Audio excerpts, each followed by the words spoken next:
Hi guys, खूप दिवसानंतर request केली तेव्हा मम्मी आज मला भेटायला आली आहे. सो मम्माला घेऊन मी चालली आहे ट्रेंड्समध्ये शॉपिंग करायला. आजपर्यंत मम्मीने कधी असं कोणत्याही शॉपिंग मॉलमध्ये किंवा शॉपिंग केली नाही आहे प्रॉपर. सो ट्रेंड्समध्ये आल्यानंतर ना मम्मीचा पहिला प्रश्न होता, एवढं महागडे कपडे का आहेत तिथे? ऑब्व्हियसली म्हणजे प्रत्येक आईचा तोच प्रश्न असेल. एक वेळ ते पैसे वाचवतील, बट असे कपडे घेणार नाही, जे खूप महाग असतील. तरीही मम्माला मी फोर्स करून घ्यायला सांगितले, की "नाही, तुला आज घ्यावे लागतील कपडे इथूनच. तुझ्या इच्छा कधी पूर्ण होणार?" तेव्हा मम्मीने काही कपडे चूज केले. चॉईसच्या बाबतीत मम्मी थोडी चुझी आहे, माझ्यासारखीच. बिकॉज मलाही खूप टाईम लागतो शॉपिंगला.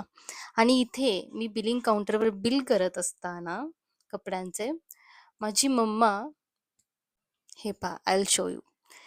माझी मम्मा अजूनही चूज करते कपडे. यानंतर आम्ही गेलो कॅफेमध्ये, थोडीशी कोल्ड कॉफी पिली. मम्माला खूप आवडते. अजून एक सरप्राईज आहे मम्मासाठी, ते पार्ट 2 मध्ये बघायला